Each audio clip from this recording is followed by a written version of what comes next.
राजधानी की सर्द भरी रातों में भी वोकेशनल शिक्षकों के हौसले बुलंद हैं।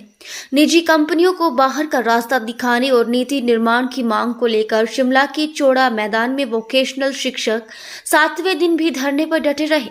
यहां तक कि महिला शिक्षक भी अपने छोटे छोटे बच्चों के साथ धरने पर बैठी हुई हैं।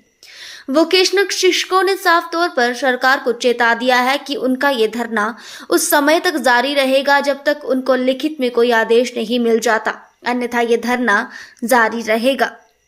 हमें जो है न्योता आया था, एसपीडी महोदय ने हमें बुलाया था। एसपीडी महोदय से हमारी बातचीत हुई, लगभग 3 घंटे तक हमारी बैठक एसपीडी महोदय के साथ चली, लेकिन वो बैठक बेनतीजा रही क्योंकि एसपीडी महोदय ने कहा कि हमें जो शिक्षा मंत्री जी के आदेश हैं उसके अकॉर्डिंगली जो है अगर आप अपना जो धरना है इसे जो है वो क्लोज करते हैं, आप घरों को वापस चले जाते हैं बिना किसी शर्त के, तो हम लोग जो है आपसे बातचीत करने के लिए तैयार हैं और मंत्री महोदय जो हैं वो 12 तारीख को आपसे मिलना चाहेंगे। लेकिन शर्त ये है कि आप लोग जो हैं वो इस धरने को यहीं समाप्त करें और घरों को जाएं। लेकिन हाँ, हम इस चीज़ पे सहमत नहीं हुए। हमने कहा कि महोदय, हम 11 सालों से आश्वासन पे टिके हुए हैं, ऐसी हम कई बैठकें कर चुके हैं और उसी दौरान जो है एसपीडी महोदय ने कहा कि मैं हरियाणा बात करता हूं, मैं गोवा बात करता हूं। वहां के उन्होंने एसपीडी महोदय से भी बात करने की कोशिश की, जिससे ये समझ आता है कि उनके पास जानकारी नहीं है। बार बार हरियाणा का दौरा करने के बाद पुरानी हमारे जो है वो नोडल ऑफिसर्स जब हरियाणा गए, बहुत सारे लोग हमारे विभाग के लोग जो हरियाणा गए, उन्होंने स्टडी किया और उसके बाद अगर हमें दोबारा से जो है एसपीडी महोदय द्वारा वहाँ से जो है हरियाणा के एसपीडी महोदय को कॉल करनी पड़ती है और ये जानकारी लेनी पड़ती है कि आपका प्रोजेक्ट किस तरह से चल रहा है, ये थोड़ा सा जो है वो हमें अच्छा नहीं लगा। ये थोड़ा दुर्भाग्यपूर्ण बातें हैं कि 11 साल बीत जाने के पास विभाग के पास कोई प्रॉपर जानकारी नहीं है। उन्होंने कहा कि अगर आप इस धरने को पूरी तरह से बंद करना चाहते हैं तब हम लोग जो हैं वो मानेंगे, लेकिन हमने भी अपनी शर्त रखी है कि आप रिटर्न में 2 लाइन हमें लिख के दे दें, हम उसी दिन जो है इसे कॉल ऑफ करेंगे, अन्यथा हमारा ये धरना निश्चित काल के लिए चलेगा। 12 तारीख को अगर हमें कोई न्योता आता है तो डेफिनेटली हम जाएंगे,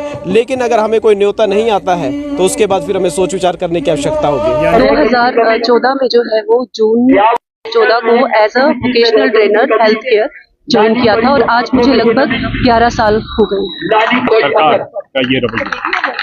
सर, हम बीइंग अ वुमन, एक महिला होने के नाते बहुत मुश्किल होता है क्योंकि 2 परिवारों की जिम्मेवारी हम पे रहती है, तो बहुत मुश्किल होता है क्योंकि कुछ फैमिलीज बहुत सपोर्ट करती हैं।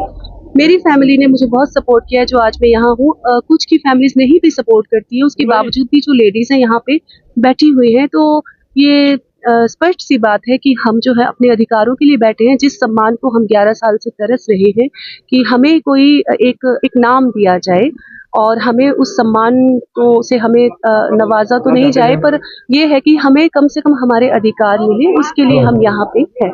यहाँ पे और हम यहाँ पे किसी की फोर्सफुल से नहीं आए, हम अपनी मर्जी से हम यहाँ पे बैठे हुए हैं।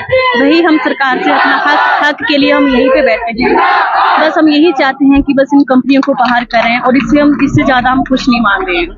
तो हो रही है क्योंकि हम भी अपने परिवार को छोड़ के आए हैं, साथ में बच्चे भी आए हैं। इनको रात को मतलब सही से सुलाना खिलाने की बहुत प्रॉब्लम आती है, लेकिन ऐसी यहाँ पे कोई प्रॉब्लम नहीं आ रही है। और मतलब हम थैंकफुल करना चाहेंगे अपने परिवार का, अपने फैमिली का, जो हमें सपोर्ट कर रहे हैं यहाँ भेजने के लिए। सर, हम बार बार सरकार को यही बोल रहे हैं कि हमारी कोई ज़्यादा मांग नहीं है। सिर्फ हम ना अपने सैलरी के लिए हम बात कर रहे हैं, ना अपने एरियर के लिए बात कर रहे हैं। हम सिर्फ अपनी जो कंपनियां हैं इन्हीं को ही बाहर निकालने के लिए बात कर रहे हैं। इससे ज़्यादा हम और कोई डिमांड नहीं कर रहे हैं सरकार से।